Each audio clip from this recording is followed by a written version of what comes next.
ഈ മൃതദേഹത്തെ ബലാത്സംഗം ചെയ്യുന്ന ചില നരാധമന്മാരെ കുറിച്ചിട്ട് നമ്മൾ സിനിമകളിലൊക്കെ കാണും. ചില ഈ സൈക്കോപാത്തിക് ആയിട്ടുള്ള ചില ക്യാരക്ടേഴ്സ് മോർച്ചറിയിലൊക്കെ ചെന്നിട്ട് മൃതദേഹങ്ങളെ ബലാത്സംഗം ചെയ്യുന്നത് സിനിമയിൽ നമ്മൾ കേട്ടിട്ടുണ്ട്. അതിനേക്കാൾ ക്രൂരമായി ഈ സ്വാതന്ത്ര്യം, സോഷ്യലിസം, ജനാധിപത്യം അതിൽ വിശ്വസിക്കുന്ന SFI എന്ന് പറഞ്ഞ കാട്ടാള സംഘടനയിലെ ആളുകൾ ഇത് ചെയ്തിട്ട് അവർ വന്നിരുന്ന് ന്യായീകരിക്കുകയാണ്. അപ്പം ആ പെൺകുട്ടി ഈ പരാതിയിൽ ഒപ്പുവെച്ചിട്ടുണ്ടെങ്കിൽ ഞാൻ പറയുന്നു, ആ പെൺകുട്ടിയുടെ ഭാവി ജീവിതം വളരെ ദുരിതപൂർണമായിരിക്കും. കാരണം അതിനെ കുറ്റബോധം വേട്ടയാടും. കാരണം ഒരു പയ്യനെ പീഡിപ്പിച്ച് കൊന്നതിന് ശേഷം, അവൻ്റെ മരണത്തിന് ശേഷം മരിച്ചവനെ വീണ്ടും വിചാരണ ചെയ്യാൻ വേണ്ടി കൂട്ടുനിന്ന ഈ എല്ലാ പ്രൊഫസർമാരെയും സസ്പെൻഡ് ചെയ്യുകയും കൊലക്കേസിൽ ഈ എല്ലാ പ്രൊഫസർമാരെയും പ്രതി ചേർക്കണമെന്ന് 130 കുട്ടികളുടെ മുന്നിൽ നഗ്നനാക്കി വിചാരണ ചെയ്യുന്നു. ആര്? സ്വാതന്ത്ര്യം, സോഷ്യലിസം, ജനാധിപത്യം എന്ന് പറയുന്ന സ്റ്റുഡൻറ് ഫെഡറേഷൻ ഓഫ് ഇന്ത്യ എന്ന് പറയുന്ന കമ്മ്യൂണിസ്റ്റ് പാർട്ടിയുടെ ഒരു വിദ്യാർത്ഥി സംഘടനയുടെ നേതാക്കന്മാർ. എവിടം വരെ കാര്യങ്ങൾ എത്തിയിരിക്കുന്നു. ഇനി കൊലപാതകത്തിന് ശേഷം ഇന്നിപ്പോൾ അറസ്റ്റിലായ സിഞ്ചോ കോളേജിൻ്റെ ഹോസ്റ്റലിൽ കയറി മറ്റ് വിദ്യാർത്ഥികളെ എല്ലാം നിരത്തി നിർത്തി ആരെങ്കിലും സിദ്ധാർത്ഥിൻ്റെ കൊലപാതകവുമായി ബന്ധപ്പെട്ട എന്തെങ്കിലും തെളിവുകൾ പുറത്തു പറഞ്ഞാൽ അവർക്ക് തലയുണ്ടാകില്ല എന്നാണ് പറഞ്ഞത്. അപ്പോൾ അത്തരം സ്റ്റേറ്റ്മെൻറ്റ്സ് നടത്താൻ ശക്തി ഈ സിഞ്ചോയെ പോലെയുള്ള കൊടും ക്രൂരന്മാർക്ക് അവിടെ ഉണ്ട്. നമസ്കാരം, മലയാളി വാർത്ത ഇൻസൈഡിലേക്ക് സ്വാഗതം ശ്രീ KM ഷാജഹാൻ. പൂക്കോട് വെറ്റിനറി കോളേജിൽ 21 വയസ്സുള്ള സിദ്ധാർത്ഥ് എന്ന ഒരു യുവാവിനെ അതിക്രൂരമായി ആൾക്കൂട്ട വിചാരണയ്ക്കിരയാക്കി ഒടുവിൽ അവനെ കൊലപ്പെടുത്തിയ സംഭവം. കൊലപാതകത്തേക്കാൾ അവിടെ നടന്ന കൊടിയ മർദ്ദനത്തേക്കാൾ നമ്മെ വേദനിപ്പിക്കുന്ന ഒട്ടനവധി സംഭവങ്ങളാണ് ഇപ്പോൾ കേരളത്തിൽ നടക്കുന്നത്. ഈ കൊടും ഭീകരരായ SFI പ്രവർത്തകർക്ക് വേണ്ടി പരസ്യമായി രംഗത്തിറങ്ങുന്നത് ചില CPM നേതാക്കൾ. ഇന്നലെ കോടതിയിൽ ഹാജരാക്കിയപ്പോൾ ഒരു CPM നേതാവ് മജിസ്ട്രേറ്റിന് മുന്നിലേക്ക് നടന്നു ചെന്നു. അദ്ദേഹത്തെ മജിസ്ട്രേറ്റ് തന്നെ അവിടെ നിന്ന് പുറത്താക്കിയെന്നാണ് റിപ്പോർട്ടുകൾ. 18-ാം തീയതിയാണ് സിദ്ധാർത്ഥ് എന്ന യുവാവ് മരിക്കുന്നത്. എന്നാൽ മരണത്തിന് ശേഷം മണിക്കൂറുകൾക്കകം ഒരു വ്യാജ പരാതി ഒരു പെൺകുട്ടിയെ കൊണ്ട് തയ്യാറാക്കി കോളേജിലെ എത്തിക്സ് കമ്മിറ്റിക്ക് നൽകുന്നു, കംപ്ലയിൻറ്റ് സെല്ലിന് നൽകുന്നു. ഏറ്റവും ഹൃദയഭേദകമായ കാഴ്ചകളാണ് നമുക്ക് മുന്നിൽ. അങ്ങയെപ്പോലുള്ള പൊതുപ്രവർത്തകൻ ഇത്തരം സംഭവങ്ങൾക്ക് സാക്ഷിയാകുമ്പോൾ സ്വാഭാവികമായി അങ്ങയ്ക്കിത് ഉൾക്കൊള്ളാൻ കഴിയുന്നുണ്ടോ? എന്താണ് അങ്ങയുടെ ഒരു മാനസികാവസ്ഥ? ഞാൻ ഒരു 10-25 വർഷക്കാലം CPM എന്ന് പറഞ്ഞ പാർട്ടിയിൽ പ്രവർത്തിച്ച ഒരാളാണ്. എൻ്റെ ഒരു ജീവിതത്തിൻ്റെ ഒരു നല്ല ഘട്ടവും CPMൽ പ്രവർത്തിച്ചാണ് കഴിഞ്ഞു പോയത്. അപ്പോൾ ആ പാർട്ടി നമ്മൾ പ്രവർത്തിക്കാൻ തിരഞ്ഞെടുത്തത് തന്നെ അത് പാവപ്പെട്ടവന് വേണ്ടിയും സമൂഹത്തിൽ ദുരിതമനുഭവിക്കുന്നവന് വേണ്ടിയും നിസ്വന് വേണ്ടിയും ഇല്ലാത്തവന് വേണ്ടിയും തൊഴിലില്ലാത്തവന് വേണ്ടിയും ഒക്കെ പ്രവർത്തിക്കുന്ന സഹോദര സ്നേഹത്തിൽ ഊന്നിയ ഒരു പാർട്ടി എന്നുള്ള നിലയിലാണ് ആ പാർട്ടിയിൽ പ്രവർത്തിക്കാൻ വേണ്ടിയിട്ട് ഞാൻ തീരുമാനിച്ചത്. ഞാൻ എൻ്റെ തലമുറയിൽ യഥാർത്ഥത്തിൽ മൂന്നാം തലമുറ കമ്മ്യൂണിസ്റ്റുകാരനാണ്. അപ്പം അങ്ങനെ 25 വർഷക്കാലം പ്രവർത്തിച്ച ഒരു പാർട്ടി, ആ പാർട്ടിയുടെ ഇന്നത്തെ അവസ്ഥ എന്താ? ഇന്നലെ ഞാനൊരു ചാനലിൽ ചർച്ചയ്ക്ക് പോയിരുന്നു. ആ ചർച്ചയ്ക്ക് ചെല്ലുമ്പോൾ ഈ അതിക്രൂരമായിട്ടുള്ള ഈ കൊലപാതകത്തിന്, ഇതിനെ ആൾക്കൂട്ട കൊലപാതകം ഒന്നും ഞാൻ വിളിക്കാൻ തയ്യാറില്ല. ആൾക്കൂട്ട കൊലപാതകം എന്ന് പറഞ്ഞാൽ കുറച്ച് ആളുകൾ വരുന്നു, അങ്ങോട്ടും ഇങ്ങോട്ടും അറിയാൻ പാടില്ലാത്ത കുറച്ച് ആളുകൾ വരുന്ന ഒരുത്തനെ കൊല്ലുന്നു, അതൊന്നുമല്ല. ഇത് വളരെ പ്രീമീഡിയേറ്റഡ് ആയിട്ടുള്ള ഒരു സുസംഘടിത കൊലപാതകമാണ് അവിടെ നടന്നത്. അപ്പോൾ പോസ്റ്റ്മോർട്ടം റിപ്പോർട്ടിൽ തന്നെ പറയുന്നുണ്ട്, 21 വയസ്സുള്ളൊരു ചെറുപ്പക്കാരൻ 3 ദിവസമായിട്ട് അവൻ്റെ വയറ്റിലൊന്നുമില്ല. അവൻ്റെ വയറ്റിലൊന്നുമില്ല. അപ്പം 3 ദിവസമായി ആഹാരം കഴിക്കാത്തൊരു മനുഷ്യൻ, ഒരു ചെറുപ്പക്കാരൻ തൂങ്ങി മരിക്കും എന്ന് പറഞ്ഞാൽ അത് ലോകത്തിലെ ഏറ്റവും വലിയ തമാശയല്ലേ? കാരണം 3 ദിവസം ആഹാരം കഴിക്കാത്തൊരു മനുഷ്യൻ എഴുന്നേറ്റ് നിൽക്കാൻ എങ്ങനെയാണ് സ്വയമന കഴിയും? അങ്ങനെ ഒരു മനുഷ്യനെ, ഒരു ചെറുപ്പക്കാരനെ കൊന്ന് കെട്ടിത്തൂക്കിയിട്ട് കെട്ടിത്തൂക്കിയതിന് ശേഷവും അരിശം തീരാതെ അവൻ മരിച്ചു കഴിഞ്ഞിട്ട് ആ മരിച്ചവനെക്കുറിച്ച് അവനെ വീണ്ടും കുറ്റപ്പെടുത്തിക്കൊണ്ടൊരു പരാതി കൊടുക്കുന്നു. അതാണ് ഞാൻ നേരത്തെ പറഞ്ഞത്. അതായത് ഈ ഈ ഈ മൃതദേഹത്തെ ബലാത്സംഗം ചെയ്യുന്ന ചില നരാധമന്മാരെ കുറിച്ചിട്ട് നമ്മൾ സിനിമകളിലൊക്കെ കേട്ടിട്ടുണ്ട്. ചില ഈ സൈക്കോപാത്തിക് ആയിട്ടുള്ള ചില ക്യാരക്ടേഴ്സ് മോർച്ചറിയിലൊക്കെ ചെന്നിട്ട് മൃതദേഹങ്ങളെ ബലാത്സംഗം ചെയ്യുന്നത് സിനിമയിൽ നമ്മൾ കേട്ടിട്ടുണ്ട്. അതിനേക്കാൾ ക്രൂരമായി ഈ സ്വാതന്ത്ര്യം, സോഷ്യലിസം, ജനാധിപത്യം അതിൽ വിശ്വസിക്കുന്ന SFI എന്ന് പറഞ്ഞ കാട്ടാള സംഘടനയിലെ ആളുകൾ ഇത് ചെയ്തിട്ട് അവർ വന്നിരുന്ന് ന്യായീകരിക്കുകയാണ്. എന്നാലോചിച്ചു നമ്മൾ എങ്ങനെയാണ് ഇതിനെ നമുക്ക് ഇത് ചെയ്യാൻ പറ്റുന്നത്? അവർ വന്നിട്ട് പറയേണ്ടതെന്താണ്, ഞങ്ങളുടെ പ്രവർത്തകർക്കൊരു അബദ്ധം പറ്റിപ്പോയി, അവരെ ഞങ്ങൾ കടുത്ത ശിക്ഷകൾ കൊടുക്കും. ഞങ്ങൾ പാർട്ടിയിൽ നിന്ന് പുറത്താക്കൽ മാത്രമല്ല, അവർക്കെതിരെ കൊലക്കുറ്റം ചുമത്താൻ വേണ്ടി ഞങ്ങൾ മുന്നിൽ നിൽക്കുമെന്ന് പറയുന്നതിന് പകരം ഇന്നലെ ഞാൻ ചാനലിൽ സംസാരിച്ചപ്പോൾ അവിടെ വന്നിരുന്ന SFIയുടെ ഒരു ചെറുക്കൻ പറഞ്ഞെന്താണെന്നറിയോ? പറഞ്ഞത് ഈ മരിച്ചുപോയ സിദ്ധാർത്ഥനെതിരെ പരാതി കൊടുത്ത പെൺകുട്ടിക്ക് നീതി കിട്ടണമെന്ന്. അപ്പം ഞാൻ പറഞ്ഞു, നിങ്ങളൊരു കാര്യം ചെയ്യും, നിങ്ങൾ ആ മരിച്ചുപോയ പയ്യനെതിരായി പരാതി കൊടുത്ത പെൺകുട്ടിക്ക് നീതി കിട്ടണമെന്ന് പറഞ്ഞിട്ട് നിങ്ങൾ SFIക്കാർ അവിടെ ഒരു നിരാഹാര സമരം ആരംഭിക്കാൻ ഞാൻ പറഞ്ഞു.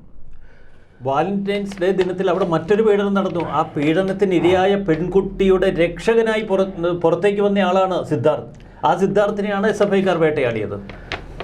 സുമന, നമ്മളിപ്പോൾ കേൾക്കുന്ന വിവരം എന്ന് പറഞ്ഞാലുണ്ടല്ലോ അതിഭീകരമാണ്. അതിഭീകരം എന്ന് പറഞ്ഞു കഴിഞ്ഞാൽ നമുക്ക് ഈ പറഞ്ഞ പോലെ അഭൂതപൂർവമാണ്. നമുക്ക് ചിന്തിക്കാൻ കഴിയാത്ത കാര്യങ്ങളാണ് നടക്കുന്നതെന്നാണ് കേൾക്കുന്നത്. വെച്ചാൽ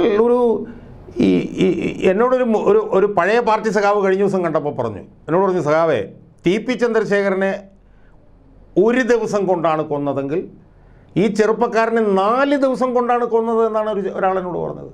ഇതുപോലെ പീഡിപ്പിച്ച്, നിരന്തരം പീഡിപ്പിച്ച്. ഇപ്പോൾ ഇത് പോസ്റ്റ്മോർട്ടം റിപ്പോർട്ടാണ്. ആ പോസ്റ്റ്മോർട്ടം റിപ്പോർട്ടിൽ ആ പയ്യൻ്റെ ദേഹത്ത് 13 മുറിവുകളുണ്ടായിരുന്നു എന്നാണ് അതിനകത്ത് ജീവിച്ചിരിക്കുന്നത്. 13 മുറിവുകൾ. അവസാനം എന്താ പറഞ്ഞിരിക്കുന്നത്? He had sustained multiple blunt injuries including tramline contusion of age 2 to 3 days on the body suggestive of assault. അതായത് ആക്രമണം സൂചിപ്പിക്കുന്ന 2-3 ദിവസം പ്രായമുള്ള മൾട്ടിപ്പിൾ ബ്ലണ്ട് ഇഞ്ചുറീസ് ആ ചെറുപ്പക്കാരൻ്റെ ദേഹത്തുണ്ടായിരുന്നു എന്നാണ് പറയുന്നത്. എന്നിട്ട് ആ ചെറുപ്പക്കാരനെ ഇതുപോലെ അതിക്രൂരമായി പീഡിപ്പിച്ച് അവനെ കൊന്ന് കെട്ടിത്തൂക്കും. അവനെ കെട്ടിത്തൂക്കുന്നതിൽ കുറ്റബോധമില്ല, അവനെ കെട്ടിത്തൂക്കുന്നതിൽ മനോവ്യഥയില്ല എന്നു മാത്രമല്ല, അവൻ്റെ കൊലപാതകത്തിന് ശേഷം ഒരു സ്ത്രീയെക്കൊണ്ട്, ഒരു വനിതയെക്കൊണ്ട്, ആലോചിച്ചുകൊണ്ട്, ഒരു പെൺകുട്ടിയാണ് അത് ചെയ്യുന്നത്. അവളുടെ മനസ്സ്, ഞാൻ പറഞ്ഞാൽ എനിക്കറിയില്ല, അവൾ പരാതി എഴുതിയത് മറ്റൊരാളാണ്, പെൺകുട്ടിയുടെ പേരിൽ മറ്റൊരാൾ കൊടുത്ത പരാതി. അപ്പം ആ പെൺകുട്ടി ഈ പരാതിയിൽ ഒപ്പുവെച്ചിട്ടുണ്ടെങ്കിൽ ഞാൻ പറയുന്നു, ആ പെൺകുട്ടിയുടെ ഭാവി ജീവിതം വളരെ ദുരിതപൂർണമായിരിക്കും. കാരണം അതിനെ കുറ്റബോധം വേട്ടയാടും. അപ്പോൾ എനിക്ക് അതുമായി ബന്ധപ്പെട്ടിട്ടുള്ള ഒരു രേഖ എൻ്റെ മുമ്പിലിരിപ്പുണ്ട്. എനിക്ക് ആ രേഖയുമായി ബന്ധപ്പെട്ട് കുറച്ച് കാര്യങ്ങൾ പറയാതെ നിവൃത്തിയില്ല. ഈ പരാതി കൊടുത്തിരിക്കുന്നത് 18/2/2024 അന്നാണ് സിദ്ധാർത്ഥൻ കൊല്ലപ്പെടുന്നത്. 18 തന്നെയാണോ എന്ന് നമുക്ക് ഉറപ്പില്ല. ഇതെല്ലാം അവരുടെ ആളുകൾ. അതെ. കാരണം വെച്ചാൽ അതൊരു ഈ പറഞ്ഞ പോലെ ഒരു വലിയ കൊള്ള സംഘം അവിടെ അപ്പോൾ പറയുന്നത് കേട്ടല്ലോ, ദാമോദരൻ, എന്തോ ഒരു കന്ദസ്വാമി. അപ്പം അതിനെക്കുറിച്ച് ഞാൻ കൂടുതൽ പോകുന്നില്ല, അത് കുറേ പറഞ്ഞു കഴിഞ്ഞു. എന്തായാലും 18-ാം തീയതി പരാതി കൊടുത്തു. 20-ാം തീയതി ഈ പരാതി രജിസ്റ്റർ ചെയ്യപ്പെടുന്നു. എന്നിട്ട് എഴുതിയിരിക്കുന്ന എന്താണെന്നറിയാമോ? Copy of the complainant provided to the respondent. Copy of the complaint provided to the respondent എന്ന് പറഞ്ഞാൽ ആരാ? സിദ്ധാർത്ഥൻ. മരിച്ചവന്, ഞാനതാണെന്നല്ലോ വിചാരിച്ച് പ്രേതാത്മാവിനാണോ നിങ്ങൾ ഇത് കൊടുത്തത്? എന്നിട്ട് പറയുകയാണ്, not possible to issue a notice to the respondent because of his demise. അപ്പം മരിച്ചുപോയ ഒരുത്തൻ്റെ പേരിൽ കംപ്ലൈൻറ്റ് മേടിക്കുന്നു, അയാൾ മരിച്ചു പോയത് കൊണ്ട് അയാൾക്ക് നോട്ടീസ് കൊടുക്കാൻ പറ്റില്ല എന്ന് പറയുകയാണ്. സോയിമാനെ, നിങ്ങളൊന്ന് ആലോചിച്ച് നോക്ക്. ഇതിന് എന്ത് സമാനതകളാണ് ഇതിനകത്തുള്ളത് എന്നാണ് ഞാൻ ചോദിക്കുന്നത്. എന്നിട്ട് അഞ്ചാമത്തെ പോയിൻ്റാണ് കൺസീലിയേഷൻ. കൺസീലിയേഷൻ എന്ന് പറഞ്ഞാൽ സമവായം എന്നാണല്ലോ അർത്ഥം. Complainant did not suggest conciliation of the case with the respondent and not even possible because of his demise. അപ്പോൾ അതിൻ്റെ അകത്ത് ഒപ്പ് വെച്ചിരിക്കുന്ന ഞാനതിലേക്ക് വരികയാണ്. അപ്പം മരിച്ചുപോയിട്ട് പോലും ഇതിന് സമവായത്തിന് തയ്യാറല്ല എന്ന് പറഞ്ഞു വച്ചിരിക്കുന്നു. അപ്പോൾ ഈ പെൺകുട്ടി അറിഞ്ഞായാലും അറിയാതെയായാലും ഇതിൽ ഒപ്പുവെച്ചിട്ടുണ്ടെങ്കിൽ, ആ പെൺകുട്ടി ഈ ചർച്ച കേൾക്കുന്നുണ്ടെങ്കിൽ എനിക്ക് ആ പെൺകുട്ടിയോട് പറയാനുള്ളത് വളരെ ദുരിതപൂർണമായിരിക്കും നിങ്ങളുടെ ജീവിതം. നിങ്ങളെ കുറ്റബോധം വേട്ടയാടും. ഇനി ഇതിൽ സ്വയമം പറഞ്ഞൊരു നിർണായകമായിട്ടുള്ളൊരു പോയിൻ്റുണ്ട്. അതാണ് നമ്മൾ ഏറ്റവും ശക്തമായി ചർച്ച ചെയ്യേണ്ടതും പൊതുമണ്ഡലത്തിനടുത്ത് പറയേണ്ടതും എന്നാണ് പറയുന്നത്. ഈ ഒരു വൃത്തികെട്ട ഒരു ഉത്തരവുണ്ടല്ലോ, ഈ ഉത്തരവിനടിയിൽ ഒപ്പുവെച്ചിരിക്കുന്നവർ മുഴുവൻ ആരാന്നറിയോ? സീനിയർ പ്രൊഫസർമാരാണ്. സീനിയർ പ്രൊഫസർമാർ. ഡോക്ടർ ജൂലിയസ്, ഫാത്തിമ സുഹ്റ, ദിവ്യ, രമ്യ എന്നൊക്കെ പറയുന്ന സീനിയറായിട്ടുള്ള അധ്യാപകരാണ് ഇതിനകത്ത് ഒപ്പുവെച്ചിട്ടുള്ളത്. ഈ അധ്യാപകരെ ഞാൻ ബഹുമാനപ്പെട്ട ഗവർണർ ഇന്ന് അവിടുത്തെ വൈസ് ചാൻസലറെ സസ്പെൻഡ് ചെയ്തിട്ടുണ്ട്. എനിക്ക് ബഹുമാനപ്പെട്ട ഗവർണറോട് പറയാനുള്ളത്, ആ വൈസ് ചാൻസലറെ സസ്പെൻഡ് ചെയ്യുന്ന കൂട്ടത്തിൽ ഈ പ്രൊഫസർമാരെ എല്ലാവരെയും സസ്പെൻഡ് ചെയ്യണം. എല്ലാവരെയും. കാരണം ഒരു പയ്യനെ പീഡിപ്പിച്ച് കൊന്നതിന് ശേഷം, അവൻ്റെ മരണത്തിന് ശേഷം മരിച്ചവനെ വീണ്ടും വിചാരണ ചെയ്യാൻ വേണ്ടി കൂട്ടുനിന്ന ഈ എല്ലാ പ്രൊഫസർമാരെയും സസ്പെൻഡ് ചെയ്യുകയും കൊലക്കേസിൽ ഈ എല്ലാ പ്രൊഫസർമാരെയും പ്രതി ചേർക്കണമെന്ന് ഇവർക്കും കൊലക്കേസിൽ അല്ലെങ്കിൽ അബറ്റ്മെൻ്റെങ്കിലും ഇവരുടെ പേര് പ്രതികളെ രക്ഷപ്പെടുത്താനുള്ള ഗൂഢാലോചനയാണിത്. അതാണ്. അപ്പോൾ അതുകൊണ്ട് ഇവരും പ്രതികളാവണം. നമ്മളൊന്ന് ആലോചിച്ച് നോക്ക്. നമ്മുടെ ഒരു അവസ്ഥ നമ്മൾ ആലോചിച്ച് നോക്ക്. ഇതിനെല്ലാം കൂട്ടുനിൽക്കുന്നത് പ്രൊഫസർമാരും സീനിയർ അധ്യാപകന്മാരുമാണ് എന്നുള്ളതാണ് ഇതിനകത്തുള്ള അവസ്ഥ. നമ്മൾ എത്രത്തോളം നമ്മളങ്ങ് ജീർണിച്ചു, നമ്മൾ അധപ്പതിച്ചു എന്ന് നമ്മൾ ആലോചിച്ച് നോക്കിയേ. ഇപ്പോൾ ഈ ചെറുപ്പക്കാരനെ സംബന്ധിച്ചിടത്തോളം, ഈ ചെറുപ്പക്കാരൻ ഒരു കലാകാരനായിരുന്നു, നല്ലൊരു ഫോട്ടോഗ്രാഫറായിരുന്നു, നല്ല ഭാവിയുള്ളൊരു ചെറുപ്പക്കാരനായിരുന്നു. ആ ചെറുപ്പക്കാരനെ നമ്മളിപ്പം റഷ്യയിലെ പ്രതിപക്ഷ നേതാവ് നവൽനിയെ ഒറ്റയിടിക്ക് കൊന്നു നമ്മൾ കേട്ടു. ചന്ദ്രശേഖരനെ ഒരു തവണ ആക്രമിച്ചു കൊന്നു നമ്മൾ കേട്ടു. പക്ഷേ ഒരു ചെറുപ്പക്കാരനെ 3 ദിവസം തുടർച്ചയായി അവനെ പീഡിപ്പിച്ച്, അവനെ വിചാരണ ചെയ്ത്, അവനെ മർദ്ദിച്ച് നഗ്നനാക്കി വിചാരണ ചെയ്തു. 130 കുട്ടികളുടെ മുന്നിൽ നഗ്നനാക്കി വിചാരണ ചെയ്യുന്നു. ആര്? സ്വാതന്ത്ര്യം, സോഷ്യലിസം, ജനാധിപത്യം എന്ന് പറയുന്ന, സ്റ്റുഡൻറ് ഫെഡറേഷൻ ഓഫ് ഇന്ത്യ എന്ന് പറയുന്ന കമ്മ്യൂണിസ്റ്റ് പാർട്ടിയുടെ ഒരു വിദ്യാർത്ഥി സംഘടനയുടെ നേതാക്കന്മാർ. എവിടം വരെ കാര്യങ്ങൾ എത്തിയിരിക്കുന്നു. ഇനി 130 കുട്ടികൾ കണ്ടുകൊണ്ടിരുന്നു. ആ 130 കുട്ടികളും ഇത് പുറത്ത് പറയുന്നില്ല. നമ്മൾ ആലോചിച്ച് നോക്കുണ്ടാക്കുന്നൊരു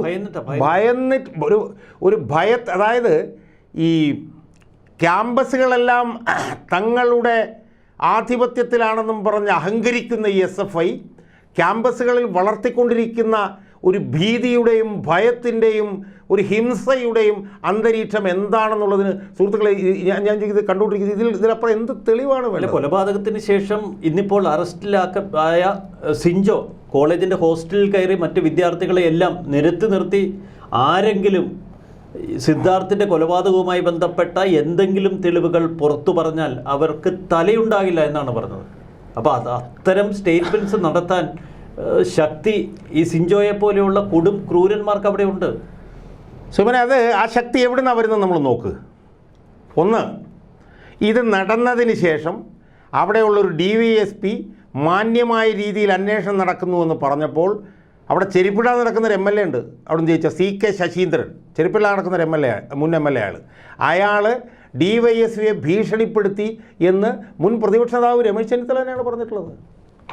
അയാളാണ് പോയി DYSPയെ ഭീഷണിപ്പെടുത്തുന്നത്. 18-ാം തീയതി നടന്ന കൊലപാതകത്തിൽ പ്രതികൾ പിടികൂടപ്പെടുന്ന ഇന്ന് 2-ാം തീയതി, മാർച്ച് 2-ാം തീയതി ആയി. അതെ, ഇപ്പോഴും മുഴുവൻ പ്രതികളെ പിടികൂടിയിട്ടില്ല. ഇനി 5 പേരുടെ ഉണ്ട്. അതെ, ഇനി SFIക്കാരെ മജിസ്ട്രേറ്റിന് മുമ്പിൽ ഹാജരാക്കാൻ കൊണ്ടുപോയപ്പോഴത്തേക്കും CPMൻ്റെ ഒരു നേതാവ് മജിസ്ട്രേറ്റിൻ്റെ മുറിയിലേക്ക് കടന്നു ചെല്ലുകയാണ്. ഇവിടെ എത്ര ഭീകരമാണ് ആ സാഹചര്യം. എന്നിട്ട് സിദ്ധാർത്ഥിൻ്റെ വീടിന് മുന്നിൽ SFIക്കാരനാണ് എന്ന വ്യാജ ഫ്ലെക്സ് വയ്ക്കുക, വീട്ടിലേക്ക് അനുശ്രീ ചെന്ന് മാതാപിതാക്കളെ കയ്യിലെടുക്കാൻ ശ്രമിക്കുക, എന്തെല്ലാം കാഴ്ചകൾ. പിന്നെ അതൊരു ഇപ്പം ഞാൻ പറഞ്ഞത് നമ്മളിതിനകത്ത് ആലോചിക്കേണ്ട ഒരു പ്രധാനപ്പെട്ട കാര്യം, എന്തുകൊണ്ടാണ് ഒരു സർവകലാശാലയിൽ അവിടുത്തെ സംഘടനാ പ്രവർത്തനത്തിന് നേതൃത്വം നൽകുന്ന താഴെത്തട്ടിലെ SFIക്കാർക്ക് ഇതുപോലെയുള്ള കൊടും ക്രൂരതകൾ നിർബാധം ചെയ്യാൻ കഴിയുന്നത് എന്നുള്ളത് നമ്മൾ അങ്ങനെ അവരെ ആക്ഷേപിക്കരുത്. കാരണം അവർ രക്ഷാപ്രവർത്തകരാണ്. നമ്മൾ കണ്ട നവകേരള അല്ല ഞാൻ അതിലേക്ക് താഴെ നിന്ന് മുകളിലേക്ക് വരാനുള്ള ശ്രമം ഞാൻ നടന്നു. അപ്പോൾ ഇതിങ്ങനെ ചെയ്യാൻ കഴിയുന്നതിൻ്റെ ഏറ്റവും പ്രധാനപ്പെട്ട കാരണം എന്താണ്? ഏറ്റവും പ്രധാനപ്പെട്ട കാരണം SFIയുടെ സംസ്ഥാന സെക്രട്ടറി ആയിട്ടുള്ള PM മാർഷോ അയാളുടെ ആൻറ്റിസിഡൻസ് ആണ്, അയാളുടെ ക്രെഡൻഷ്യൽസാണ്. നമ്മൾ 1-2 വർഷം മുമ്പത്തെ കാര്യം സോമൻ ഓർക്കുന്നുണ്ടെന്നറിയില്ല. കാന്തി യൂണിവേഴ്സിറ്റിയിൽ ഒരു സിൻഡിക്കേറ്റ് തെരഞ്ഞെടുപ്പുമായി ബന്ധപ്പെട്ടുകൊണ്ട് AISFൻ്റെ ഒരു നേതാവിനെ പെലച്ചിന്ന് വിളിച്ചു, ഒരു പിന്നോക്കക്കാരിയെ മർദ്ദിച്ചു. എന്നിട്ട് എന്തോ ഈ പറഞ്ഞ പോലെ അച്ഛനില്ലാത്ത കുട്ടിയെ ചുമക്കേണ്ടി വരും എന്നുള്ള നിലയിൽ ഉൾപ്പെടെ പറയുകയും അതിൽ കള്ളത്തരം കോടതിയിൽ കാണിക്കാൻ വരെ ശ്രമിച്ചു എന്ന് ആ പെൺകുട്ടി തന്നെ പറയുകയും ചെയ്ത നേതാവാണ് PM മാർഷോ. അയാൾക്കെതിരെ പിണറായി സർക്കാരിൻ്റെ കാലത്ത് 2019 തന്നെ ഇരുമ്പ് വടി കൊണ്ട് ഒരാളെ അടിച്ചു കൊല്ലാൻ ശ്രമിച്ചു എന്നുള്ളതിൽ വധശ്രമത്തിന് കേസ് FIR ഉള്ള ആളാണ് അയാൾ. കേരളത്തിൻ്റെ ബഹുമാനപ്പെട്ട ഗവർണറെ തെമ്മാടി ചേറ്റ എന്ന് വിളിക്കുന്നത് നമ്മൾ കേട്ടതാണ്. ഗവർണറെ ആക്രമിക്കാൻ കയർ ഊരിവിട്ട ഈ SFIക്കാർ ഇത്തരം പേ പിടിച്ച പണികൾ ചെയ്യുമെന്ന് ഇവർ ആലോചിക്കേണ്ടിയിരുന്നു. സ്വാഭാവികം സ്വയമാണ് ഞാൻ പറഞ്ഞു വരുന്നത്. നമ്മൾ SFI എന്ന് പറഞ്ഞ സംഘടനയുടെ ചരിത്രം ഒന്ന് പരിശോധിച്ച് നോക്കി. ആരൊക്കെയായിരുന്നു SFIക്ക് നേതൃത്വം നൽകിയിരുന്നത്?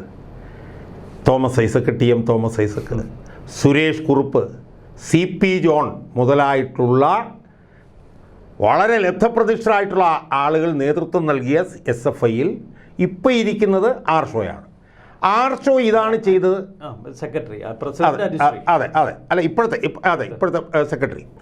അപ്പം ആർഷോയെപ്പോലെ ഒരാളാണ് അയാൾ അവിടെ ഇരിക്കുന്നത് എന്നുള്ളത് കൊണ്ടും ആർഷോയുടെ പിന്തുണ ഇതിനെല്ലാം ഉണ്ടാകുമെന്നുള്ളത് കൊണ്ടുമാണ് താഴെത്തട്ടിലുള്ള ആളുകൾ ഇത് ചെയ്യുന്നത്. ഇനി ആർഷോ എന്തുകൊണ്ടാണ് ഇത് ചെയ്യുന്നത്? ആർഷോ ഇത് ചെയ്യുന്നത് പിണറായി വിജയൻ ഇരിക്കുന്നതുകൊണ്ടാണ്. ഇപ്പോൾ ഞാൻ കഴിഞ്ഞ ദിവസം ഒരു പോസ്റ്റ് എടുത്തു, VS അച്യുതാനന്ദനായിരുന്നു മുഖ്യമന്ത്രിയെങ്കിൽ ഞാൻ ഉറപ്പിച്ച് പറയാം ഇത് സംഭവിക്കില്ല. കാരണം ഇത് ചെയ്തിട്ട് VS അച്യുതാനന്ദന് മുമ്പ് ചെല്ലാൻ കഴിയില്ലായിരുന്നു. അപ്പോൾ നമ്മുടെ രാഷ്ട്രീയ സംവിധാനത്തിന്, CPM രാഷ്ട്രീയ സംവിധാനത്തിന് ഉണ്ടായിട്ടുള്ള ജീർണതയുടെ ഏറ്റവും ചീഞ്ഞളിഞ്ഞ ഒരു പരിച്ഛേദമാണ് അവിടെ ഇപ്പോൾ നടക്കുന്നത്. ഒരു വശം ഇപ്പോൾ ഞാൻ പറയായിരുന്നു, ഇപ്പം എന്നെ അത് കൂടുതൽ ബാധിച്ചതിൻ്റെ ഒരു പ്രധാനപ്പെട്ട വിഷയം, എൻ്റെ മകൻ്റെ പേര് സിദ്ധാർത്ഥ് കൊണ്ട് എൻ്റെ മൂത്ത മകൻ്റെ പേരാണ്. എൻ്റെ മൂത്ത മകനെ ഞാൻ വീട്ടിൽ സിദ്ധു എന്നാണ് വിളിക്കുന്നത്. ഞാൻ കഴിഞ്ഞ ദിവസം കാണുമ്പം ഈ സിദ്ധാർത്ഥിൻ്റെ അമ്മ അവിടെ ഇരുന്നിട്ട് അവർ വളരെ വൈകാരികമായിട്ട് പറയുകയാണ്, എൻ്റെ മകൻ സിദ്ധാർത്ഥ്, സിദ്ധു എന്ന് ഞാൻ വിളിച്ചാൽ അവൻ ഓടി വരും എന്ന് അവർ പറയുന്നത് ഞാൻ കേൾക്കുമായിരുന്നു. അപ്പോൾ അതാണ് എന്നെ അത്രയും കൂടുതൽ ബാധിച്ചത്. ഇതിനകത്ത് ഇതിങ്ങനെ നടന്നു, ഇത്ര ക്രൂരമായിരുന്നു, പൈശാചികമായിരുന്നു. സ്വാഭാവികമായും കേരള പൊതുമണ്ഡലം ഉണരണ്ടേ ഇതിനകത്ത്? കേരള പൊതുമണ്ഡലം പ്രതിഷേധവും പ്രതിരോധവുമായി നിരത്തിലിറങ്ങണ്ടേ? ആ നിരത്തിൽ അവരെ ഇറക്കാൻ പാകപ്പെടുത്തേണ്ട ആളുകളുടെ ദയനീയമായിട്ടുള്ള പരാജയം നമ്മളെന്താ കാണാതെ പോകുന്നത്? സാംസ്കാരിക നായരൊക്കെ ഇവിടെ അല്ല, ഞാൻ പറഞ്ഞ സാംസ്കാരിക നായരുടെ കാര്യം ഞാൻ പ്രത്യേകിച്ച് ഞാൻ പറയാറില്ല, അത് പറഞ്ഞു തീർന്നു. ഞാൻ പറയുന്നത് അല്ല, ഈ മുഖ്യമന്ത്രി എവിടെ? ഇത്ര വലിയൊരു കൊലപാതകം നടന്നിട്ട് കൽപ്പറ്റയിലേക്കൊന്ന് തിരിഞ്ഞു നോക്കാൻ എന്തിന്? തൊട്ടടുത്ത നെടുമങ്ങാട് ക്ലിഫ് ഹൗസിൽ നിന്നോ സെക്രട്ടേറിയറ്റിൽ നിന്നോ 15 മിനിറ്റ് മതി. ആ വീട്ടിലേക്കൊന്ന് ചെല്ലാൻ കേരളം ഭരിക്കുന്ന മുഖ്യമന്ത്രിക്ക് മനസ്സില്ല. പക്ഷേ ഇവിടുത്തെ ഭരണത്തലവനെത്തി. ഈ കൊലപാതകത്തിൽ അദ്ദേഹം ഫലപ്രദമായി ഇടപെട്ടു. ഇപ്പോൾ വൈസ് ചാൻസലർക്ക് സസ്പെൻഷൻ. ഞാൻ പറയുന്നത് ഇവിടുത്തെ ഗവർണർ കാണിക്കുന്ന ഒരു ആർജവം പോലും ഇവിടുത്തെ മുഖ്യമന്ത്രി കാണിക്കുന്നില്ല. ഇപ്പോൾ അയാളെ ഓരോന്നിനും നമ്മളെടുത്ത് വിമർശിച്ചിട്ട് കാര്യമില്ല. അയാൾ അങ്ങനെയാണ് എന്നുള്ളത് നമുക്ക് കൃത്യമായിട്ട് അറിയാം. അയാളെ ഇപ്പോഴും ബാധിച്ചിട്ടുള്ള പ്രശ്നം എന്താണ്? അയാളുടെ വസ്ത്രത്തിലേക്ക് മരപ്പട്ടി മുള്ളുന്നു എന്നുള്ളതാണ് അയാളുടെ ഇപ്പോഴത്തെയും പ്രശ്നം. അയാൾക്കൊരു മകളും ഒരു മകനുമുണ്ട്. അവർക്കിത് സംഭവിച്ചാൽ എന്താകുമായിരുന്നു എന്ന് അയാൾക്ക് ചിന്തിക്കേണ്ട കാര്യമില്ല. കാരണം അവർ ഈ പറഞ്ഞ പോലെ പഞ്ചനക്ഷത്ര സൗകര്യത്തിൽ അവർ ജീവിക്കുകയാണ്.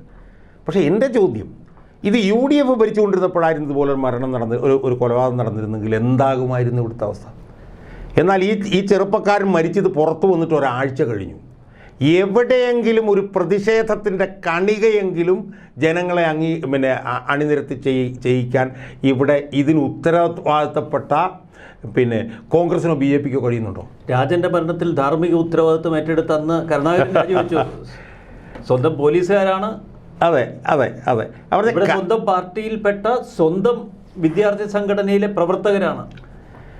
അപ്പോൾ അതുകൊണ്ട് ഇവിടെ ഈ പറഞ്ഞതുപോലെ ഒരു ന്യായമായൊരു കമ്മ്യൂണിസ്റ്റ് പാർട്ടിയാണ് ഇവിടെ ഉണ്ടായിരുന്നതെങ്കിൽ ആ കമ്മ്യൂണിസ്റ്റ് പാർട്ടിക്ക് നേതൃത്വം നൽകുന്ന മുഖ്യമന്ത്രി ഒരു 4 തവണ രാജിവെക്കേണ്ട സംഭവം ഇതിനകത്ത് നടന്നിട്ടുണ്ട്. പക്ഷേ അതൊന്നും ചെയ്യാത്ത ഈ സ്വന്തം സ്വാർത്ഥ താല്പര്യം, നിശ്ചിത താല്പര്യം മാത്രം സംരക്ഷിക്കുന്ന, അതിനുവേണ്ടി അതിൽ കടിച്ചു തൂങ്ങി ഈ വെരുകിനെ പോലെ കടിച്ചു തൂങ്ങി കിടക്കുന്ന ഒരു മുഖ്യമന്ത്രിയാണ് ഇവിടെ ഉള്ളത് എന്നുള്ളത് കൊണ്ട് നമ്മൾ അത് പറഞ്ഞിട്ട് കാര്യമില്ല.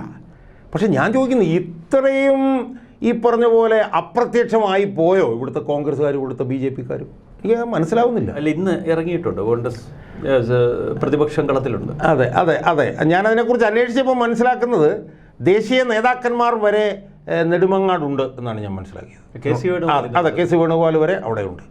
അത് സ്വാഭാവികമാണ്. കാരണം ചാണ്ടി ഉമ്മൻ അവിടെ സമരം നടത്തുന്നു. അതെ, കാരണം തെരഞ്ഞെടുപ്പ് വരികയാണല്ലോ. അപ്പോൾ തെരഞ്ഞെടുപ്പ് വരുന്നതുകൊണ്ട് കുറച്ച് ഒരു ഉഷാറാവും. എന്നാൽ പോലും ഇത്രയും അതിക്രൂരമായൊരു സംഭവം നടന്നിട്ട് അതിന് എതിരായി സുസംഘടിതമായ ഒരു ചെറുത്തുനിൽപ്പുണ്ടാക്കാൻ കഴിയുന്നില്ല എന്നുള്ളത് ഏറ്റവും ഗതികെട്ട ഒരു അവസ്ഥയാണ്. ഏറ്റവും നമ്മളെ ഞെട്ടിപ്പിക്കുന്ന ഒരു സംഭവം വെച്ചാൽ ഈ CPM-നകത്ത് ഒരു തിരുത്തൽ ശബ്ദം, അതാണ് എനിക്ക് മനസ്സിലാക്കാൻ കഴിയുന്നത്. ഇപ്പോൾ തോമസ് ഐസക്കിനെ പോലുള്ള വലിയ ബുദ്ധിജീവി, MA ബേബിയെ പോലുള്ള വലിയ ബുദ്ധിജീവി, KK ശൈലജയെ പോലുള്ള വനിതാ നേതാവ്, PK ശ്രീമതി മുതൽ TN സീമ വരെയുള്ള നേതാക്കന്മാർ, അല്ലേ, അങ്ങനെ എത്രയോ ലബ്ധപ്രതിഷ്ഠരായിട്ടുള്ള വലിയ നേതാക്കൾ, ഒരാൾക്ക് ഞാൻ പറഞ്ഞു ഇത്രയേറെ അധപ്പതിച്ചു പോയോ സോയ്മോനെ ഈ CPM എന്ന് പറഞ്ഞ പാർട്ടി? ഇത്രയേറെ തരം താണു പോയോ ഈ പറഞ്ഞ CPM എന്ന് പറഞ്ഞ പാർട്ടി? അവരെല്ലാം എന്താണ്, അവരുടെ എല്ലാം മക്കളെല്ലാം വളരെ ഗംഭീരമായിട്ടുള്ള, ഇപ്പം സജി ചെറിയാൻ്റെ 3 മക്കളും 3rd ക്ലാസ്സൊക്കെ ആയിട്ട് ഉള്ള മക്കൾ യോഹന്നാൻ്റെ അവിടെ MBBS പഠിച്ച് പഞ്ചനക്ഷത്ര സൗകര്യങ്ങളിൽ ജീവിക്കുന്നു. പിണറായി വിജയൻ്റെ മകൾ 1,35,00,000 രൂപ കൊടുത്ത് കേസ് നടത്തി അവർ ജീവിക്കുന്നു. മൂത്ത മകൻ HSBC ബാങ്കിൽ ജീവിക്കുന്നു. AK ബാലൻ്റെ മകൻ വിദേശ രാജ്യത്ത് ജോലി ചെയ്യുന്നു. P രാജീവിൻ്റെ മകൾ വിദേശ രാജ്യത്ത് ജോലി ചെയ്യുന്നു. തോമസ് ഐസക്ക് ഈ പറഞ്ഞ പോലെ വിഭാര്യനാണെങ്കിലും മക്കൾ 2 അമേരിക്കയിൽ ജോലി ചെയ്യുന്നു. അപ്പോൾ അവർക്കൊന്നും ഇതൊരു വിഷയമല്ല. അവരെല്ലാവരും ഈ പറഞ്ഞ പോലെ സുഖസമ്പന്നതയിൽ സുഭിക്ഷതയിൽ അവർ അർമാദിച്ച് ജീവിക്കുന്നു. സാധാരണക്കാരനെ SFIക്കാരൻ ഈ പറഞ്ഞ പോലെ പീഡിപ്പിച്ച് വിചാരണ നടത്തി കൊല്ലുന്നു. ഇതൊരൊറ്റ കോളേജിൻ്റെ സ്ഥിതിയല്ല. ഇന്ന് ഗവർണർ പറഞ്ഞു, കേരളത്തിലെ ഒട്ടുമിക്ക കോളേജുകളും SFI PFI കൂട്ടുകെട്ടിൻ്റെ നിയന്ത്രണത്തിലാണ്. അവിടെ നടക്കുന്നത് വലിയ മാഫിയ പ്രവർത്തനങ്ങളാണ്. സോയ്മനെ, ഞാൻ ഇപ്പോൾ SFI PFI എന്നുള്ളത് ഗവർണർ പറഞ്ഞു, എൻ്റെ ഉള്ളിരുത്. നമുക്കറിയാമല്ലോ, നമ്മുടെ മൂക്കിന് താഴെ കിടക്കുന്ന യൂണിവേഴ്സിറ്റി കോളേജിലെ അവസ്ഥ എന്താണെന്ന് നമുക്കറിയില്ലേ? അല്ല, പല പ്രശ്നങ്ങളും പുറത്തേക്ക് വരുന്നില്ല. ഇതിപ്പോൾ സിദ്ധാർത്ഥിൻ്റെ മരണം കൊണ്ടാണ് കേരളം തിരിച്ചറിയുന്നത്. സംശയമൊന്നുമില്ല. ഇങ്ങനെയാണ് ഓരോന്ന് പുറത്ത് വരും. ഇപ്പോൾ യൂണിവേഴ്സിറ്റി കോളേജിൽ തന്നെ ഇന്നലെ എവിടെ ഇരുന്ന് ഞാനൊരു ചാനൽ ചർച്ചയ്ക്ക് ഓരോ SFIക്കാരൻ പറഞ്ഞു, ഞങ്ങൾ അങ്ങനെയൊന്നുമല്ല, ഞങ്ങൾ വളരെ മാന്യമായി പെരുമാറുന്നത്. എന്താണ് യൂണിവേഴ്സിറ്റി കോളേജിൽ ചെയ്തത്? യൂണിവേഴ്സിറ്റി കോളേജിൽ SFIയുടെ ഈ പറഞ്ഞ ഒരു ഘടകകക്ഷിയായിട്ടുള്ള AISFൻ്റെ ഒരു ചെറുപ്പക്കാരൻ അവിടെ ഇത് കൊടുത്തപ്പോൾ, എന്താണ്, നാമനിർദ്ദേശ പത്രിക കൊടുത്തപ്പോൾ അവനെ തുണിയുരിഞ്ഞ് അവിടെ നടത്തിയവരാണ് ഇവർ. ഇപ്പോൾ സേവ് കേരള ക്യാമ്പയിൻ എന്ന് പറഞ്ഞ കമ്മിറ്റി എന്ന് പറഞ്ഞ് ശശികുമാർ സാർ ഒരു സംവിധാനം തുടങ്ങി. അത് തുടങ്ങിയത് എങ്ങനെയായിരുന്നു? ഒരു പെൺകുട്ടി ആത്മഹത്യയ്ക്ക് അവിടെ ശ്രമിച്ചു. അവിടെയും നമ്മൾ അന്നേ കേൾക്കുന്നതാണ്, എന്താണെന്നറിയാമോ, എതിരായിട്ട് ഏതെങ്കിലും ശബ്ദമുയർന്നാൽ ആ ശബ്ദത്തെ നിശബ്ദയാക്കാൻ വേണ്ടിയിട്ട് ഒരു സംഘം പെൺകുട്ടികളെ തയ്യാറാക്കി നിർത്തിയിട്ടുണ്ട്. ആ പെൺകുട്ടികൾ പീഡന പരാതി എഴുതി കൊടുക്കും. ഏതാണ്ട് അതിന് സമാനമായിട്ടാണ് ഇവിടെ നടന്നിട്ടുള്ളത്. മനസ്സിലായി? ഒന്നത്. 2, നമ്മൾ ഇതിനകത്ത് ഗൗരവതരമായി ചർച്ച ചെയ്യേണ്ട ഒരു പ്രധാനപ്പെട്ട കാര്യമാണ് ഞാൻ നേരത്തെ പറഞ്ഞ ഈ അധ്യാപകരുടെ പച്ചയായി പറഞ്ഞാൽ കൂട്ടിക്കൊടുപ്പ്. ഞാൻ ചോദിക്കുന്നത്, ഈ അധ്യാപകരൊക്കെ ഉന്നതമായ വിദ്യാഭ്യാസ യോഗ്യതയുള്ള ലക്ഷങ്ങൾ ശമ്പളം മേടിക്കുന്ന പ്രൊഫസർമാരല്ലേ? അവർ ഈ ചെറ്റത്തരത്തിന്, ഈ വൃത്തികേടിന്, ഈ നിഷ്ഠൂരവും നീചവുമായിട്ടുള്ള ഈ പ്രവർത്തനത്തിന് അവർ കൂട്ടു നിൽക്കാവോ? അവർക്കൊക്കെ മക്കളൊക്കെ ഉള്ള അവരല്ലേ? അവർ വാ തുറന്ന് പറയണ്ടേ? ഒരു ചെറുപ്പക്കാരൻ മരിച്ചതിന് ശേഷവും അവനെ നമ്മളിങ്ങനെ പീഡിപ്പിക്കാവോ എന്ന് ഇതിൽ ഒരു വൃത്തികെട്ടവരും ഇത് ചോദിച്ചില്ലല്ലോ എന്നുള്ളത് ആലോചിച്ച് നോക്കും. നമ്മുടെ എന്നിട്ടാണ് ഈ വിദ്യാഭ്യാസ മേഖലയെ വിദ്യാഭ്യാസത്തിൻ്റെ ഹബ്ബാക്കി മാറ്റാൻ നോക്കുകയാണ് നമ്മുടെ മുഖ്യമന്ത്രി. അപ്പോൾ അതുകൊണ്ട് ഏറ്റവും ഈ പറഞ്ഞ പോലെ മൃഗീയമായിട്ടുള്ള, അത് ഇന്നലെ ആരോ പറയുന്നുണ്ട്, മൃഗങ്ങളുമായി താരതമ്യം ചെയ്യരുതെന്ന്. മൃഗങ്ങൾ ഇതിനേക്കാളും ഭേദമാണ്. ആ നിലയിൽ അധപ്പതിച്ച വിദ്യാർത്ഥി സംഘടനകൾ, അവർക്ക് എന്ത് വൃത്തികേടും കാണിക്കാൻ കൂട്ടിക്കൊടുക്കുന്ന അധ്യാപക സംഘടനകൾ, അവരെന്ത് ചെറ്റത്തരം കാണിച്ചാലും അവർക്ക് എല്ലാ ഒത്താശയും ചെയ്തു കൊടുക്കുന്ന പാർട്ടി നേതൃത്വം, അവരെന്ത് ചെറ്റത്തരം കാണിച്ചാലും അതിനൊപ്പം നിന്ന് അവരെ പ്രോത്സാഹിപ്പിക്കുന്ന സംഘടനാ നേതൃത്വം, അതിനെല്ലാത്തിനും മുകളിൽ പരമോന്നതമായിട്ടുള്ള സ്ഥാനത്ത് ഏക ഛത്രാധിപതിയായിരിക്കുന്ന എല്ലാ വൃത്തികേടുകളുടെയും മൂർത്തിമദ്ഭവമായിട്ടുള്ള ഒരു മുഖ്യമന്ത്രി. ആ മുഖ്യമന്ത്രി അങ്ങനെ നിൽക്കുമ്പോൾ അയാൾ ചെയ്യുന്ന വൃത്തികേടുകളോടൊന്നും പ്രതികരിക്കാൻ കെൽപ്പില്ലാത്ത പ്രതിപക്ഷവും BJPയും. ഇതാണ് ഇന്നത്തെ കേരളത്തിൻ്റെ സമകാലിക രാഷ്ട്രീയത്തിൻ്റെ പരിപ്രേക്ഷ്യം. അവസാനമായി എനിക്ക് സൂചിപ്പിക്കാനുള്ളത്, കേസിൽ ഈ യഥാർത്ഥ പ്രതികൾ പിടികൂടപ്പെടുമോ, അവർക്ക് ശിക്ഷ ലഭിക്കുമോ, അവർ രക്ഷപ്പെടുമോ? സോയ്മനെ, ഒരു സംശയവും വേണ്ട. ഇതൊരു പക്ഷേ ആത്യന്തികമായ ഒരു റാഗിങ് വിഷയവുമായി ബന്ധപ്പെട്ട് 2-3 പേരെ ഡീബാർ ചെയ്യുന്ന വിഷയത്തിലേക്ക് നമ്മളിപ്പോൾ നമുക്കറിയാമല്ലോ, ഇപ്പോൾ വാളയാറിൽ നടന്ന പെൺകുട്ടികളുടെ കൊലപാതകം, അതിലും CPM-ൻ്റെ ഇൻവോൾവ്മെൻറ്റിനെ കുറിച്ചിട്ട് ചർച്ചയുണ്ടായിരുന്നു. വാളയാറല്ല, വാളയാർ. വണ്ടിപ്പെരിയാറിൽ എന്താ സംഭവിച്ചത്? വണ്ടിപ്പെരിയാറിൽ എല്ലാ തെളിവുകളുണ്ടായിട്ടും DYFI-കാരനായിരുന്നു രക്ഷപ്പെട്ടു. ഇപ്പം ഇതിനു മുമ്പ് ഇപ്പം ഈ സംഭവത്തിൽ എന്താ സംഭവിക്കാൻ പോകുന്നത്? അതിൻ്റെ സൂചനകൾ കൃത്യമായി വന്നു കഴിഞ്ഞല്ലോ. കാരണം പച്ചയ്ക്ക് കൊല നടത്തി ഒരാഴ്ച കഴിഞ്ഞിട്ടാണ് പുറത്തു വരുന്നത്. പുറത്തു വന്നിട്ടും അവരെ രക്ഷിക്കാൻ വേണ്ടി ഉളുപ്പില്ലാതെ, ലജ്ജയില്ലാതെ, മ്ലേച്ഛമായി പാർട്ടി നേതാക്കന്മാർ ശ്രമിച്ചുകൊണ്ടിരിക്കുകയാണ്. പാർട്ടി ഓഫീസിൽ നിന്നാണ് പിടിച്ചതെന്ന് വരെയാണ് നമ്മൾ കേൾക്കുന്നത്. ഇത്തരം നീചവും നിഷ്ഠൂരവുമായിട്ടുള്ള പ്രവർത്തനം നടന്നിട്ടും ആ പ്രവർത്തനത്തെ ന്യായീകരിക്കാൻ SFIയുടെ നേതാക്കന്മാർ എല്ലാ ചാനലുകളിലേക്കും പോവുകയാണ്. അവസാനമായി നമ്മളെന്താ കണ്ടത്? മരിച്ചുപോയ ആ ചെറുപ്പക്കാരനെ മരണശേഷവും പീഡിപ്പിക്കാൻ വേണ്ടിയിട്ട് ഒരു പെൺകുട്ടിയെ കൊണ്ട് പരാതി കൊടുപ്പിക്കും. ആ പെൺകുട്ടിയുടെ നീതിയെക്കുറിച്ച് ഏതോ ഒരു ചെറുക്കൻ അവിടെ നിന്ന് സംസാരിക്കുകയാണ്. ജിഷ്ണു എങ്ങാണ്ടായിരുന്നു പേര്. ആ ചെറുക്കൻ പറയുന്നത് എന്താണെന്നറിയാമോ? ആ ചെറുക്കൻ പറയുന്നത് മരിച്ചുപോയ സിദ്ധാർത്ഥനെ കുറിച്ച് അന്വേഷിക്കണം, അതോടൊപ്പം തന്നെ സിദ്ധാർത്ഥിനെതിരെ പരാതി കൊടുത്ത പെൺകുട്ടിയുടെ നീതിക്ക് വേണ്ടിയും നമ്മൾ സമരം ചെയ്യണം. ഇതാണ് ഇവിടുത്തെ അവസ്ഥ. ഈ സാഹചര്യത്തിൽ ഇന്നലെ ആ ചർച്ചയിൽ പങ്കെടുത്ത ഒരു റിട്ടയേർഡ് പോലീസ് ഉദ്യോഗസ്ഥൻ ഇന്നലെ പറഞ്ഞു, ഇത് ലോക്കൽ പോലീസിൻ്റെ കയ്യിൽ നിന്ന് ഉടനടി എടുത്ത് ക്രൈംബ്രാഞ്ചിന് കൊടുക്കണമെന്ന് പറഞ്ഞു. എല്ലാം കണക്കാണ്. അപ്പോൾ ആ പോലീസ് ഉദ്യോഗസ്ഥൻ എൻ്റെ അടുത്ത സുഹൃത്താണ്. പക്ഷേ എനിക്ക് അടുത്ത സുഹൃത്താണെങ്കിലും എനിക്ക് പറയേണ്ടി വന്നു, ആ ക്രൈംബ്രാഞ്ച് പിണറായി വിജയൻ്റെയും P ശശിയുടെയും കീഴിലുള്ള ക്രൈംബ്രാഞ്ചാണ്. അതുകൊണ്ട് ഞാൻ ഇന്നലെയും ആ ചാനലിൽ പറഞ്ഞു, ഇന്നിപ്പോൾ ഉച്ചകഴിഞ്ഞ് ആ ചെറുപ്പക്കാരൻ്റെ പിതാവിനെ ഞാൻ കാണാൻ പോകുന്നുണ്ട്. എനിക്ക് ആ പിതാവിനോട് കൈകൂപ്പി പറയാനുള്ളത്, ഏറ്റവും പെട്ടെന്ന് ഇത് CBIക്ക് കൈമാറണം. ഏറ്റവും പെട്ടെന്ന് CBIക്ക് കൈമാറിയില്ലെങ്കിൽ ഒരു സംശയവും വേണ്ട, ഇതിനകത്ത് ഒരാളും രക്ഷപ്പെട്ടു പോകാൻ ഒരു സാധ്യതയും ഞാൻ കാണുന്നില്ല. CBIക്ക് കൈമാറിയാൽ CBIക്ക് കൈമാറിയില്ലെങ്കിൽ ഉടനടി CBIക്ക് കൈമാറണം. CBIക്ക് കൈമാറിയില്ലെങ്കിൽ മുഴുവൻ പ്രതികളും രക്ഷപ്പെടും. ഇപ്പം തന്നെ നല്ല പങ്ക് തെളിവുകൾ നശിപ്പിച്ചിട്ടുണ്ടാവണം, മനസ്സിലായി. അപ്പോൾ അതുകൊണ്ട് എത്രയും പെട്ടെന്ന് അദ്ദേഹം ഹൈക്കോടതിയിലേക്ക് പോകണം എന്നാണ് എനിക്ക് പറയാനുള്ളത്.